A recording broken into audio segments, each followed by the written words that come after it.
Welcome to St. Susanna Church on this historic day. My name is Stephen Gisoma, and I am here this day with Pat Ferrone, Teresa Lemaire, Eileen Gorman, Phil Mandeville, Aisha Uvase, and Abu Babuka to celebrate a remarkable achievement of human history and to invite all to join in the work that remains to be accomplished. This January 22nd, 2021 marks a milestone in our human journey as the United Nations Treaty for the Prohibition of Nuclear Weapons takes effect. This legally binding international ban on nuclear weapons represents a movement toward hope and sanity. To date, 51 states have ratified the treaty, accepting the principles of compliance on behalf of their countries and the people of the world. The Vatican was the first to ratify this treaty, an action consonant with Pope Francis' outspoken words of condemnation of the unspeakable horror of nuclear weapons. He said, "Weapons of mass destruction, particularly nuclear weapons, create nothing but a false sense of security. They cannot constitute the basis for peaceful coexistence between members of the human family." 84 other states have signed on to the treaty as well, though without yet ratifying it. None of the 9 nuclear states, the United States, Russia, England, China, Israel, France, Pakistan, North Korea, nor the umbrella states associated with them have embraced its terms. Instead, they continue to urge countries against compliance. In this era of increasing global interdependence and vulnerability, our faith invites us to seek the common and universal good. In Pope Francis's recent encyclical Fratelli Tutti, he says, "We are all saved together, or no one is saved." Is it possible, he adds, for us to be open to our neighbors within a family of nations?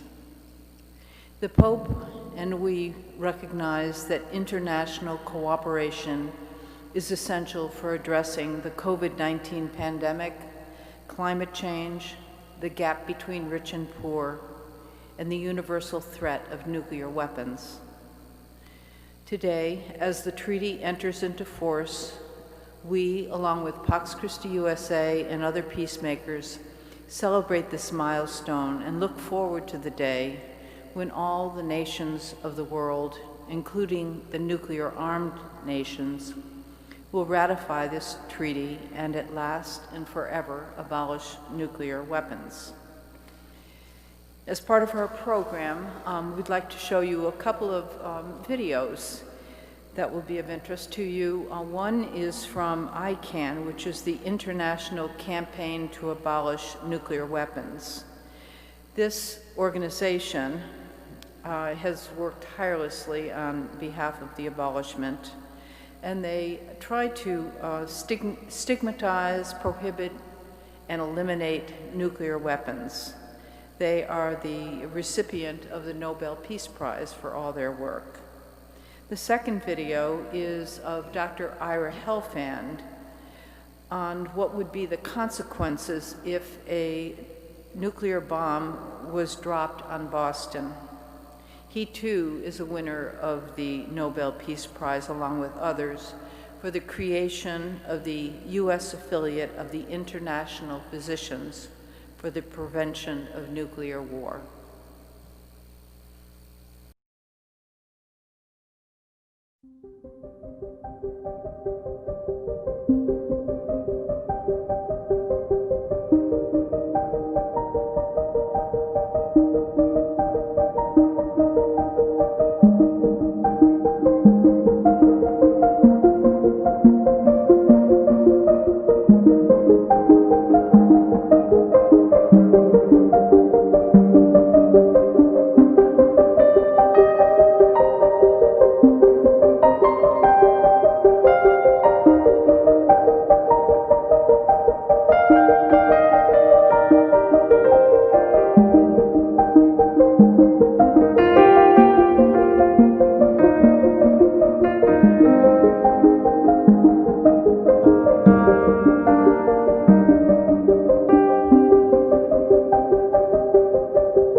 Good morning. A generation ago, millions of people around the world understood the full extent of the danger we faced from nuclear weapons. But unfortunately, that understanding has been lost largely. A whole generation has come of age which did not live through the Cold War and really was never taught about these weapons. And people of my age who didn't used to know this stuff in the past have pretty effectively erased it from our minds. So this is a wonderful conference for bringing attention back to this issue. And I want to start this morning by just describing what would happen as the direct effects of a modern nuclear war. We're all familiar with the image of Hiroshima after the nuclear bombing there. And we have to understand this is not what the world will look like after a modern nuclear war. Hiroshima was one small bomb, about 15 kilotons, 15,000 tons of TNT. A modern attack on a city like Boston would involve not one bomb, but perhaps 10 or 12, each of them anywhere from 10 to 50 times more powerful than the bomb that destroyed Hiroshima. It's difficult to describe 10 or 15 bombs going off all at the same time, so I'm going to use a model of a single explosion, a single 20 megaton bomb, 20 million tons of TNT. The megatonnage is actually a little bit bigger than would probably fall on Boston. The destruction that I'm going to describe is actually an underestimate because you cause more damage by spreading out the bombs more efficiently over a large area. But I think it gives an adequate understanding of the magnitude of the danger that we face. So a 20 megaton bomb going off over the State House in downtown. Within 1/1000th of a second, a fireball would form, reaching out for 2 miles in every direction, engulfing everything, including the building we're sitting in a fireball, which the temperatures within this would rise to up to 20 million degrees Fahrenheit, which is hotter than the surface of the sun. And everything would be vaporized. The buildings, the people, the trees, the upper level of the earth itself would disappear. To a distance of 4 miles in every direction, the blast would generate overpressures of 25 pounds per square inch and winds in excess of 600 miles per hour. Mechanical forces of that magnitude can destroy anything that people can build. Underground shelters collapse when they're exposed to pressures this great. To a distance of 6 miles in every direction, the heat would be so intense that automobiles would melt. To a distance of 10 miles in every direction, we're out now to the 128 Beltway, the winds would still be greater than 200 miles per hour. The blast pressure is still greater than 10 pounds per square inch. Forces of that magnitude will level masonry buildings, wooden frame buildings. A building like this would see the walls and the floors swept out. There'd be a steel skeleton left behind. To a distance of 16 miles in every direction, and note I've had to change the scale of the map to accommodate this zone of destruction. To a distance of 16 miles in every direction, the heat would still be so intense that everything flammable would burn. Paper, cloth, gasoline, wood, heating oil, plastic, it would all ignite, causing hundreds of thousands of fires, which over the next half hour would coalesce into a firestorm, 32 miles across, covering over 800 square miles. Within this entire area, the temperatures would rise to 1,400 degrees Fahrenheit. All of the oxygen would be consumed, and every living thing would die. In the case of Boston, we're talking about something on the order of 3 million people dead in a half an hour. Beyond this firestorm, the destruction would continue. To a distance of 19 miles, people standing outside would suffer third-degree burns on any exposed skin. To a distance of 21 miles, second-degree burns. To a distance of 40 miles, people who turned reflexively to look at the sudden flash of light would be blinded. There would be hundreds of thousands of casualties, all kinds of injuries. People blinded, as I mentioned, people made deaf by having their eardrums ruptured, people suffering penetrating wounds as shards of glass flew through the air, people with mechanical injuries and crush injuries from being thrown themselves through the air or being trapped under collapsing buildings. And most especially, there would be people with burns. Tens, if not hundreds of thousands of people with major burn injuries. They would all need urgent medical attention, and that care would not be available. In the entire United States, there are about 2,000 burn beds. Here in the Boston area, there are 3 institutions, between them 46 burn beds for hundreds of thousands of patients. And all 3 of these facilities are in the zone of complete destruction. In fact, almost all of the hospitals in the metropolitan area would be destroyed. Most of the doctors would be dead. Most of the nurses would be dead. There'd be no electricity to power EKG machines, X-ray machines. What few little supplies were not destroyed, blood products, antibiotics, pain medicine, would be used up in the first minutes of dealing with this catastrophe. There'd be no EMS system to transport people to hospitals. And in fact, the vast majority of the people who were injured would also die. And if this attack were part of a large-scale war between the United States and Russia, this same level of destruction would be visited on every major city in both countries. A study which we published in 2002 showed that if only 300 of the 1,500 warheads that the Russians maintain on hair trigger alert hit urban targets in the United States, 75 to 100 million people would be dead in the first half hour. In addition, the entire economic infrastructure of the country would be destroyed. All the things that we depend on to maintain our population. We're not hunter-gatherers or subsistence farmers. We need an intact society to live, and that society would be gone. The internet would be gone, the electric grid, the public health system, the food distribution system. None of this would exist anymore. And it is probable that in the months following this nuclear war, the vast majority of the American and Russian people who did not die in the initial attack would also die from exposure, from starvation, from radiation poisoning, from epidemic illness. All told, perhaps 500,000 people, 500 million people rather. And as my colleague, Professor Roebuck, will explain in his talk, these direct effects are only a part, and incredibly enough, only a small part of the damage that will be caused by nuclear war. So why talk about this? Well, for 2 reasons. First, because if we do not take action, this is the future that will be. This is going to happen. We've been told for 25 years that we don't need to worry about nuclear war between the United States and Russia. Well, even during that period, we knew that there could be an accident, and there have been at least 5 occasions since the early 1980s when either Moscow or Washington prepared to launch nuclear war in the mistaken belief that it was already under attack. But in the last 2 or 3 years, we've also come to understand that the assurances we received that deliberate nuclear war between the US and Russia was impossible, those assurances were hollow. The crisis in Ukraine has made it clear that the United States and Russia could end up on opposite sides of a military conflict. And since that crisis began, there's been unbelievable nuclear saber rattling on both sides. The Russians have threatened repeatedly to use nuclear weapons in response to this crisis, and NATO, for its part, has conducted military exercises very close to Russian borders using nuclear-capable forces. It is an extremely dangerous situation, and has led leaders on both sides to warn that the danger of nuclear war today is greater than at any time in the past, greater than it was during the 1980s. That's one reason why we need to talk about this. The other and more important reason is that this is not the future that must be.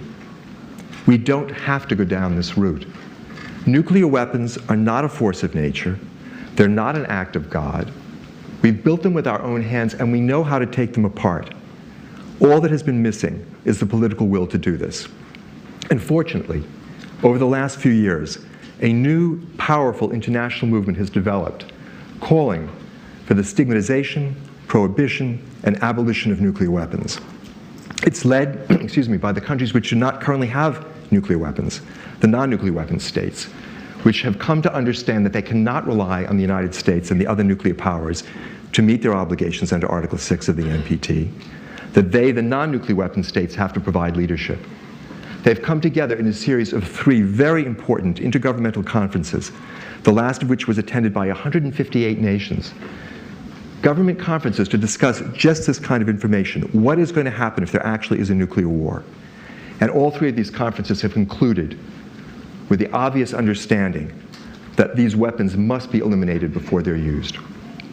At the United Nations last fall, 130 plus countries voted to establish what was called an open-ended working group to address the current gap in international law, which does not yet prohibit possession of these weapons. That open-ended working group is meeting in Geneva. It had its first session in February. It will convene again in May, and it is probable that it will recommend to the General Assembly this fall a new treaty banning the possession of nuclear weapons, defining their possession to be illegal, something which can change the entire tone of the international conversation about nuclear weapons and put unprecedented pressure on the nuclear weapon states to live up to their obligations under Article 6 and to sit down and negotiate a real binding nuclear weapons convention, providing for the detailed steps to eliminate these arsenals. This is an extraordinary opportunity. Unfortunately, here in the United States, there's been almost a blackout about this process. There's been very little attention paid to it. And that becomes, I think, our job, to figure out how to build support for this international movement and how to take advantage of this international movement to put pressure on our government to meet its obligations and to eliminate its nuclear arsenal. This is a tremendous responsibility. It is a huge burden that sits on our shoulders. We are literally responsible for the fate of the earth. But if this is a great burden, I think it is also something of a gift that has been given to us. Every one of us wants to do something good with our life. We have been given the opportunity to save the world, and that is a very good thing to do. It says in Deuteronomy, it's reported in Deuteronomy, that God said, "Behold, I have put before you life and death. Therefore choose life, that you and your children might live." That is literally the choice before us today, before all of humanity. And so let us, in our work today, dedicate ourselves to choosing wisely and to acting with courage and determination so that indeed our children might live. I want to thank you for coming to this meeting this morning. This is a difficult topic to talk about. It's a difficult way to spend a day. But even more, I want to thank you for the work which I know you're going to do after today. No one of us is expected to do this job all by ourselves, but every one of us is expected to do that part of the job which falls to us to do. And that is our individual responsibility in this situation. Thank you very much.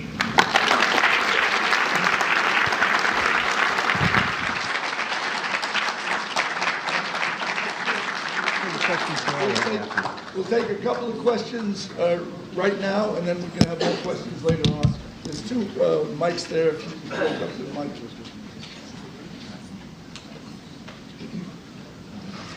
Just speak loud. Okay, Professor, I'm just wondering, in terms of persuading people to join us, the average person in the street. Now, I remember in the 1980s, there were two films, one American, The Day After, and the horrific British film called Threads. And I'm just wondering if such films should make a comeback or be remade, sometimes convince people with images such as we've seen, and movies such as that. I think it would be great. It would be great if we were able to get more films, especially popular films, out about this subject. I think the reason why these weapons still exist is threefold. First of all, people don't believe that this can really happen. And secondly, they don't understand how bad it will be if it does happen. And the third thing is that people don't believe they can do anything about it. And that's also something that happens. We're going to move on. Thank you.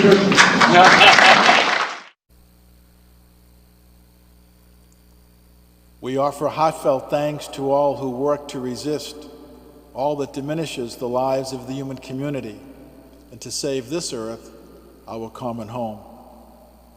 We affirm now with deep appreciation the courage of these 51 countries who are prophets of peace and possibility for a safe world, free from the fear of nuclear weapons. Antigua,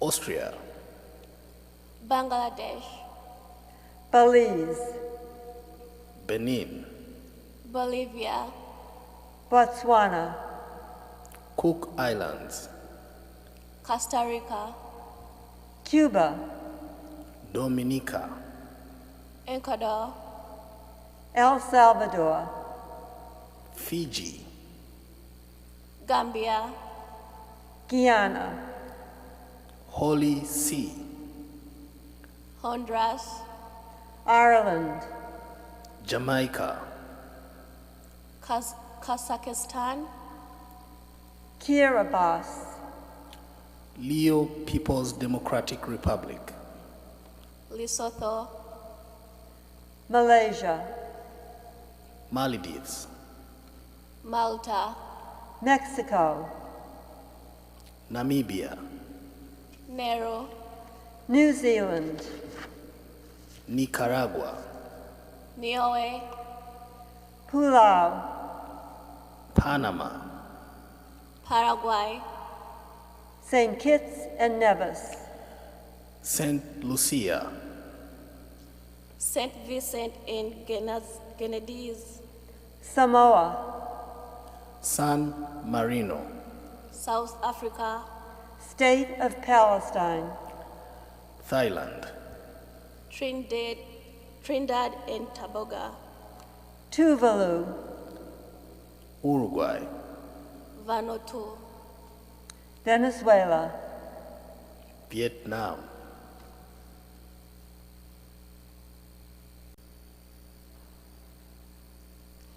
My name is Takato Mishishita, and I am one of the survivors from Nagasaki. I come to you with my testimony and with a warning. Please listen. Don't go to school today, my mother said. Why, my sister asked. Just don't. Air raid alarms went off regularly back then. On August 9th, however, there was no air raid alarms. It was an unusually quiet summer morning with clear blue skies as far as the eye could see. It was on this peculiar day that my mother insisted that my older sister skip school. She had a bad feeling. This had never happened before. My sister begrudgingly stayed home while my mother and I, age 6, went grocery shopping. Everyone was out on their verandas, enjoying the absence of piercing warning signals. Suddenly, an old man yelled, "Plane!" Everyone scurried into their homemade bomb shelters. My mother and I escaped into a nearby show. As the ground began to rumble, she quickly tore off the tatami flooring, tucked me under it, and hovered over me on all fours. Everything turned white. We were too stunned to move for about 10 minutes. When we finally crawled out from under the tatami mat, there was glass everywhere and tiny bits of dust and debris floating in the air. The once clear blue sky had turned into an inky shade of purple and gray. We rushed home and found my sister. She was shell-shocked, but fine. Later, we discovered that the bomb was dropped a few meters away from my sister's school. Every person in the school had died. My mother, single-handedly, had saved both me and my sister that day.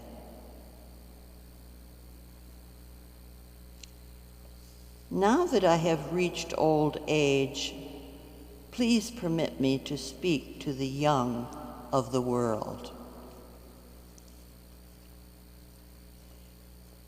Dear young people who have never experienced war, wars begin covertly. If you sense it is coming, it is too late. Within the Japanese Constitution, you will find Article 9, the International Peace Clause. For the past 75 years, we have not maimed or been maimed by a single human being in the context of war. We have flourished as a peaceful nation. Japan is the only nation that has experienced a nuclear attack.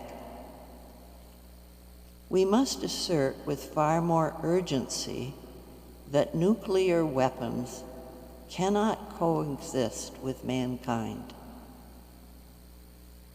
The current administration is slowly leading us toward war. I'm afraid, at the ripe age of 82, I have taken it upon myself to speak out against nuclear proliferation. Now is not the time to stand idly by.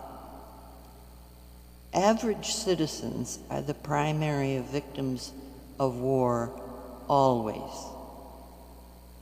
Dear young people who have never experienced war, I fear that some of you may be taking this hard-earned peace for granted. I pray for world peace. Furthermore, I pray that not a single Japanese citizen falls victim to the clutches of war ever again. I pray with all my heart.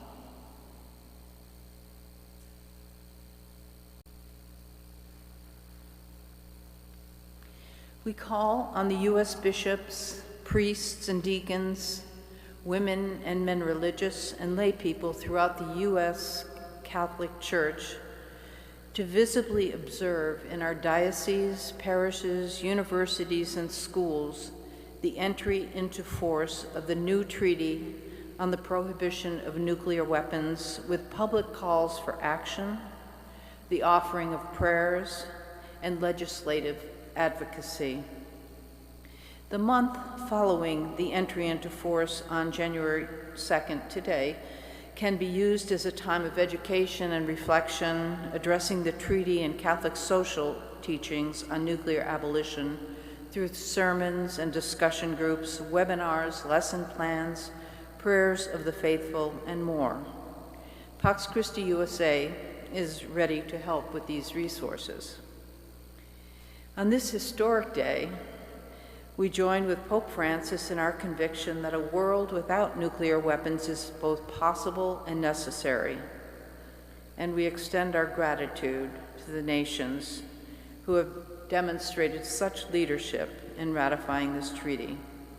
We take encouragement from their example and pledge to continue this vital work in the hope that one day our nation too may sign and ratify the treaty.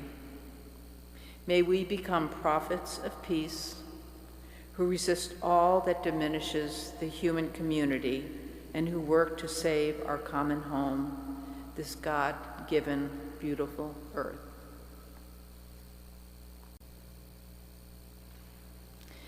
Because we must all live with hope that our own lives and efforts will hasten the end of violence as a means of settling disputes, let us imagine ourselves into a more loving future for all people and for our dear world.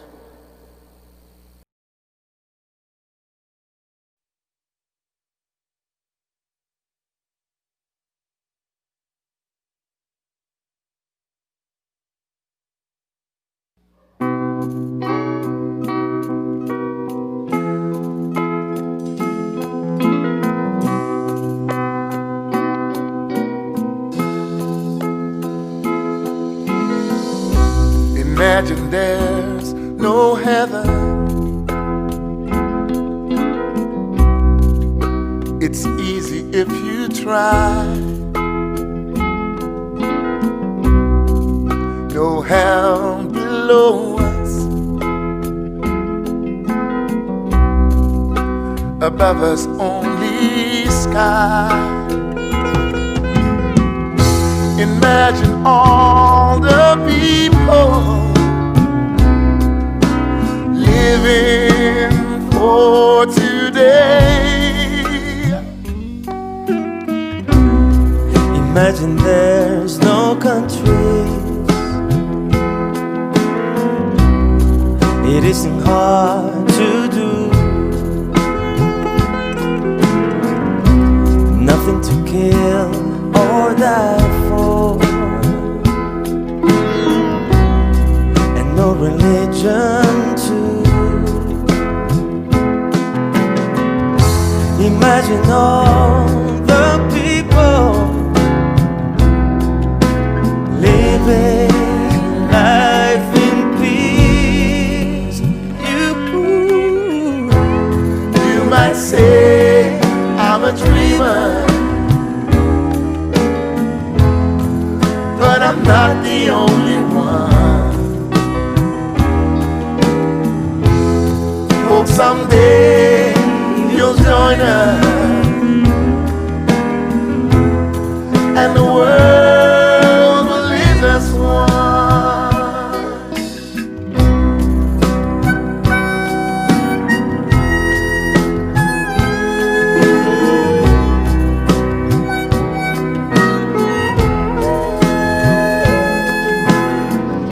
Imagine no possessions. I wonder if you can. No need for greed or hunger. A brotherhood of man.